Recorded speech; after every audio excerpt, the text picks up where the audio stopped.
ಕಾಬೂಲ್ ಕಡಲೆಕಾಳಿಂದ ಇದನ್ನೊಂದ್ಸಲ ಟ್ರೈ ಮಾಡಿ. ಟೇಸ್ಟ್ ಅಂತೂ ತುಂಬಾ ಚೆನ್ನಾಗಿ ಬರುತ್ತೆ.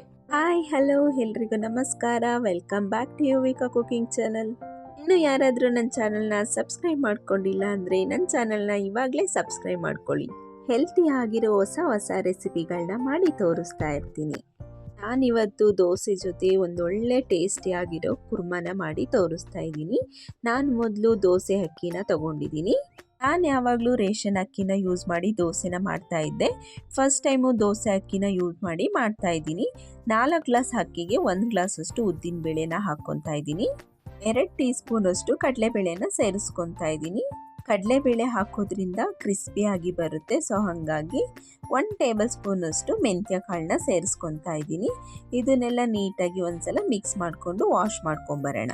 3 ಇಂದ 4 ಟೈಮು ನೀಟಾಗಿ ವಾಶ್ ಮಾಡ್ಕೊಂಡಿದ್ದೀನಿ. ಇದಕ್ಕೆ ನಾನು ಇವಾಗ ಅರ್ಧ ಗ್ಲಾಸಷ್ಟು ಅವಲಕ್ಕಿನ ಸೇರಿಸ್ಕೊತಾ ಇದ್ದೀನಿ. ಅವಲಕ್ಕಿನ ನಾನು ಫಸ್ಟೇ ಏನಕ್ಕೆ ಹಾಕಲಿಲ್ಲ ಅಂದರೆ ಅದು ವಾಶ್ ಮಾಡಬೇಕಾದ್ರೆ ಪುಡಿ ಪುಡಿ ಆಗೋಗ್ಬಿಡುತ್ತೆ. ಸೊ ಹಾಗಾಗಿ ಅದನ್ನೆಲ್ಲ ನೀಟಾಗಿ ವಾಶ್ ಮಾಡಿಕೊಂಡು ಲಾಸ್ಟಲ್ಲಿ ಅವಲಕ್ಕಿ ಹಾಕ್ಬಿಟ್ಟು 1-2 ಟೈಮ್ಸು ವಾಶ್ ಮಾಡಿಕೊಂಡ್ರೆ ಆಯಿತು.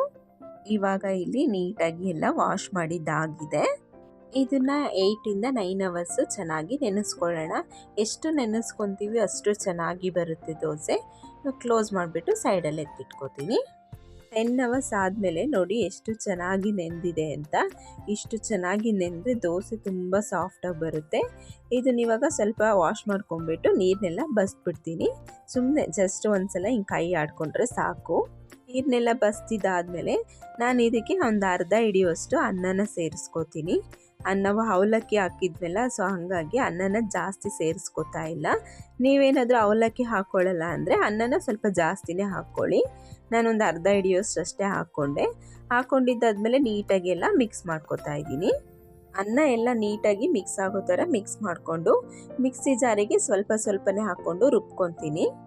ನೀರನ್ನ ಜಾಸ್ತಿ ಹಾಕೋಬೇಡಿ, ಸ್ವಲ್ಪ ನೀರನ್ನ ಸೇರಿಸ್ಕೊಂಡು ರುಬ್ಕೋಬೇಕು. ನೋಡಿ ನುಣ್ಣಗೆ ರುಬ್ಕೊಂಡಿದ್ದೀನಿ. ಇಷ್ಟ ಹದ ಇದ್ದರೆ ಸಾಕು. ನಾನು ಎಲ್ಲರೂ ಮಾಡೋ ಥರನೇ ನಾನು ಮಾಡ್ತಾಯಿದ್ದೀನಿ. ನಾನು ಫಸ್ಟ್ ಟೈಮ್ ದೋಸೆ ಅಕ್ಕಿ ಯೂಸ್ ಮಾಡಿದ್ದಲ್ವ, ಸೊ ಹಾಗಾಗಿ ಅದರದ್ದೊಂದು ವೀಡಿಯೋ ಮಾಡ್ಕೊಂಡಿದ್ದೀನಿ ಅಷ್ಟೇ. ಇಷ್ಟು ನುಣ್ಣಗಾದರೆ ಸಾಕು. ಎಲ್ಲದನ್ನು ಅದೇ ಥರ ರುಬ್ಕೊಂಡು ನೀಟಾಗಿ ಒಂದ್ಸಲ ಕೈಯಲ್ಲಿ ಮಿಕ್ಸ್ ಮಾಡ್ಕೋತೀನಿ. ನಾನು ಯಾವಾಗಲೂ ಅಷ್ಟೇ ಈ ಥರ ಮಾಡೋದ್ರಿಂದ ನೀಟಾಗಿ ಮಿಕ್ಸ್ ಆಗುತ್ತೆ. ಸೊ ಹಾಗಾಗಿ ಕೈಯಲ್ಲೇ ನೀಟಾಗಿ ಮಿಕ್ಸ್ ಮಾಡ್ಕೋತಾ ಇದ್ದೀನಿ. ನಾನು ರುಬ್ಕೊಂಡಿದ್ದ ಸಂಪನ್ನ ತುಂಬ ಜಾಸ್ತಿಯಾಗಿ ಹೋಗ್ಬಿಟ್ಟಿತ್ತು. ಸೊ ಹಾಗಾಗಿ ನಾನು ಇನ್ನೊಂದು ಪಾತ್ರೆಗೆ ಶಿಫ್ಟ್ ಮಾಡ್ಕೋತೀನಿ ಅರ್ಧನ. ದೋಸೆ ಸಂಪನ್ನ ಸ್ಟೀಲ್ ಪಾತ್ರೆಗೆ ಹಾಕಿಟ್ರೆ ನೀಟಾಗಿ ಉಬ್ಬುತ್ತೆ. ನಾನು ಹಾಗಾಗಿ ಪಾತ್ರೆ ದೊಡ್ಡದಿರಲಿಲ್ಲ ಸ್ಟೀಲ್ದು, ಅದಕ್ಕೆ ಸ್ವಲ್ಪ ಡಿವೈಡ್ ಮಾಡಿಕೊಂಡು ಎತ್ತಿಟ್ಕೋತಾ ಇದ್ದೀನಿ. ಎಲ್ಲ ರುಬ್ಬಿದ್ದಾದಮೇಲೆ ಸ್ವಲ್ಪ ಟೀ ಮಾಡ್ಕೊಳ್ಳೋಣ ಅಂತ ಹೇಳಿಬಿಟ್ಟು ಟೀನ ಮಾಡ್ತಾಯಿದ್ದೆ. ನಾನು ಟೀಗೆ ಸಕ್ಕರೆನ ಯೂಸ್ ಮಾಡೋದಿಲ್ಲ, ಯಾವಾಗಲೂ ಬೆಲ್ಲನೇ ಯೂಸ್ ಮಾಡೋದು. ತುಂಬ ಟೇಸ್ಟಿಯಾಗಿ ಬರುತ್ತೆ. ಸಕ್ಕರೆ ಟೀಗಿನ ಬೆಲ್ಲದ ಟೀ ತುಂಬ ಚೆನ್ನಾಗಿ ಬರುತ್ತೆ. ನಾವು ಇದಕ್ಕೆ ಸ್ವಲ್ಪ ಶುಂಠಿ ಹಾಕ್ಕೊಂಡ್ರೂ ಟೇಸ್ಟು ಚೆನ್ನಾಗಿ ಬರುತ್ತೆ. ಟೀ ಎಲ್ಲ ಕುಡ್ದಿದ್ದಾದ್ಮೇಲೆ ಸಿಂಪಲಾಗಿ ಅಡುಗೆ ಎಲ್ಲ ಮುಗಿಸ್ಕೊಂಡೆ. ಇದು ನೆಕ್ಸ್ಟ್ ಡೇ ನೋಡಿ ಎಷ್ಟು ಚೆನ್ನಾಗಿ ಉಬ್ಬಿದೆ ಅಂತ ಹಿಟ್ಟು. ಇದನ್ನು ನೀಟಾಗಿ ಮಿಕ್ಸ್ ಮಾಡ್ಕೊತಾ ಇದ್ದೀನಿ. 2 ಪಾತ್ರೆಯಲ್ಲಿರೋದನ್ನು ಸಹ ನೀಟಾಗಿ ಮಿಕ್ಸ್ ಮಾಡ್ಕೊಂಡಿದ್ದೀನಿ. ಇವಾಗ ನನಗೆ ಎಷ್ಟು ಬೇಕು ಸಂಪನ್ನ ಅಷ್ಟನ್ನು ಮಾತ್ರನ ತೊಗೊಂಡು ಅದಕ್ಕೆ ಸ್ವಲ್ಪನ ಸಾಲ್ಟನ್ನ ಹಾಕ್ಕೊತಾ ಇದ್ದೀನಿ. ಇನ್ನೊಂದು ಸ್ವಲ್ಪ ಎತ್ತಿಟ್ಕೊಂಡಿದ್ದೀನಿ. ಅದು ನೆಕ್ಸ್ಟ್ ಡೇಗೆ ದೋಸೆ ಇಲ್ಲ ಪಡ್ಡು ಮಾಡೋಣ ಅಂತ ಹೇಳ್ಬಿಟ್ಟು ಸಾಲ್ಟ್ ಎಲ್ಲ ಹಾಕಿದ್ದಾದಮೇಲೆ ನೀಟಾಗಿ ಮಿಕ್ಸ್ ಮಾಡಿಕೊಂಡು ಇದನ್ನೊಂದು 10 ನಿಮಿಷ ಸೈಡಲ್ಲಿ ಎತ್ತಿಟ್ಕೋಬೇಕು. ಸಾಲ್ಟ್ ಎಲ್ಲ ನೀಟಾಗಿ ಮ್ಯಾರಿನೇಟ್ ಆಗುತ್ತೆ. ಸೊ ಹಾಗಾಗಿ ದೋಸೆ ಕಾಂಬಿನೇಷನ್ಗೆ ನಾನು ಕಾಬೂಲ್ ಕಡಲೆಕಾಳು ಕುರ್ಮನ ಮಾಡ್ಕೊತಾ ಇದ್ದೀನಿ. ನಾನು ನೈಟೇ ನೆನೆಸೆತ್ತಿಟ್ಕೊಂಡಿದ್ದೆ ಕಡಲೆಕಾಳನ್ನ.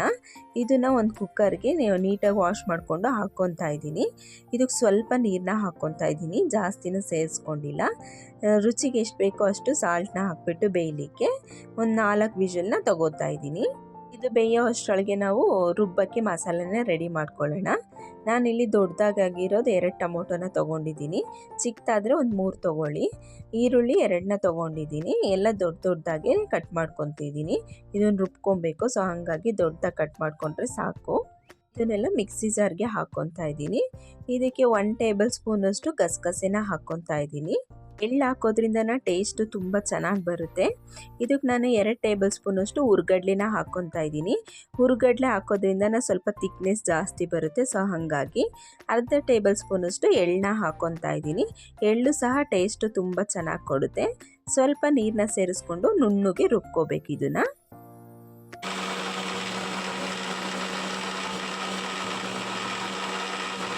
ರುಬ್ಬಿದಾಗಿದೆ. ನೋಡಿ ಇಷ್ಟು ನುಣ್ಣಗಾದರೆ ಸಾಕು ನಮಗೆ. ಇವಾಗ ಒಂದು ಬಾಣಲಿನ ಇಟ್ಕೊಂಡು ಆ ಬಾಣಲಿಗೆ ಒಂದು 5-6 ಟೇಬಲ್ ಸ್ಪೂನಷ್ಟು ಆಯಿಲ್ನ ಹಾಕ್ಕೊತಾ ಇದ್ದೀನಿ. 1 ಟೇಬಲ್ ಸ್ಪೂನಷ್ಟು ತುಪ್ಪನ ಹಾಕ್ಕೊತಾ ಇದ್ದೀನಿ.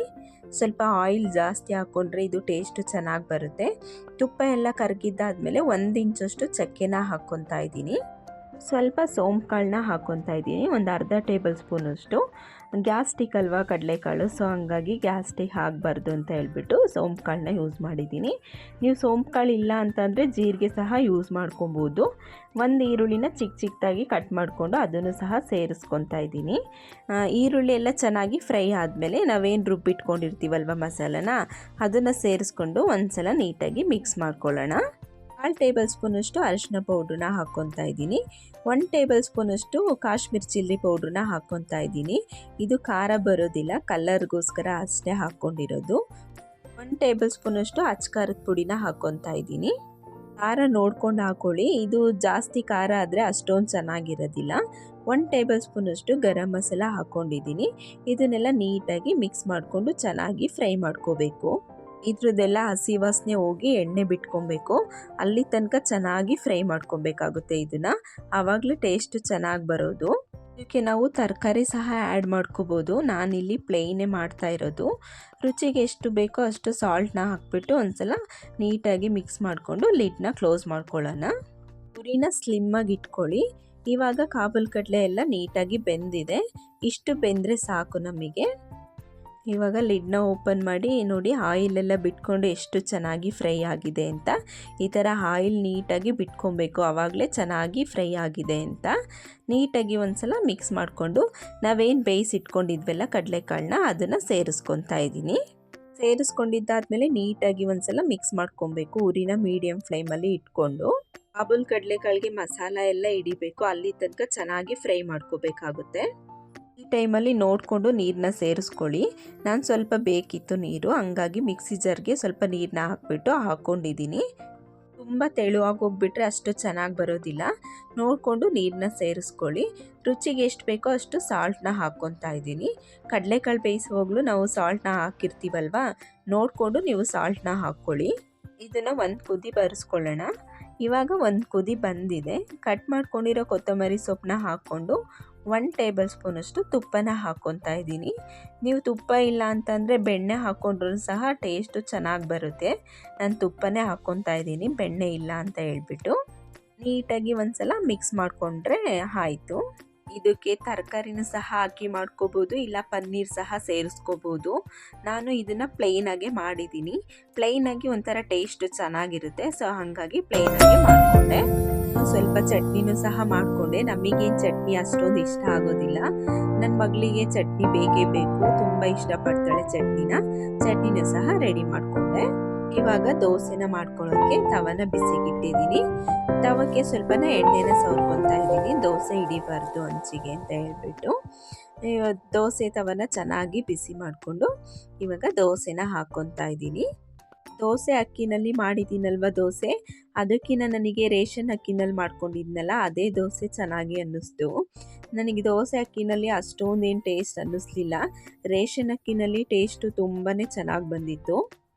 ದೋಸೆ ಎಲ್ಲ ಹಾಕ್ಕೊಂಡಿದ್ದಾದಮೇಲೆ ಅದ್ರ ಮೇಲೆ ಸ್ವಲ್ಪ ಎಣ್ಣೆನ ಹಾಕ್ಕೊತಾ ಇದ್ದೀನಿ. ಎಣ್ಣೆ ಬದಲು ನೀವು ತುಪ್ಪ ಸಹ ಯೂಸ್ ಮಾಡ್ಕೋಬೋದು. ಮೀಡಿಯಮ್ ಫ್ಲೇಮಲ್ಲಿ ಇಟ್ಕೊಂಡು ಒಂದು ಸೈಡು ಬೇಯಿಸ್ಕೊಂಡಿದ್ದೀನಿ. ನೋಡಿ ಇವಾಗ ಒಂದು ಸೈಡ್ ಬೆಂದಿದೆ, ತೆಗಿತಾ ಇದ್ದೀನಿ, ಎಷ್ಟು ಚೆನ್ನಾಗಿ ಬರ್ತಿದೆ ಅಂತ. ಇನ್ನೊಂದು ಸೈಡು ತಿರ್ವಾಕೊಂಡ್ಬಿಟ್ಟು ಇದನ್ನು ಸಹ ಮೀಡಿಯಮ್ ಫ್ಲೇಮಲ್ಲಿ 1 ನಿಮಿಷ ಬೇಯಿಸ್ಕೊಂಡ್ರೆ ಆಯಿತು. ನೋಡಿ ಎರಡು ಸೈಡ್ ಸಹ ಚೆನ್ನಾಗಿ ಬೆಂದಿದೆ, ಎಷ್ಟು ಗರಿಗರಿಯಾಗಿ ಬಂದಿದೆ ಅಂತ. ದೋಸೆ ಅಂತೂ ಚೆನ್ನಾಗಿ ಬಂದಿತ್ತು, ಬಟ್ ಟೇಸ್ಟು ನಾನು ರೇಷನ್ ಅಕ್ಕಿಗೂ ಈ ಅಕ್ಕಿಗೂ ಕಂಪೇರ್ ಮಾಡಿದ್ರೆ ಟೇಸ್ಟು ಒಂಥರ ನನಗೆ ರೇಷನ್ ಅಕ್ಕಿಯಿಂದ ಮಾಡೋ ದೋಸೆ ಟೇಸ್ಟೇ ಚೆನ್ನಾಗಿ ಅನ್ನಿಸ್ತು. ದೋಸೆ ಅಂತೂ ಚೆನ್ನಾಗಿ ಬರ್ತಾಯಿತ್ತು.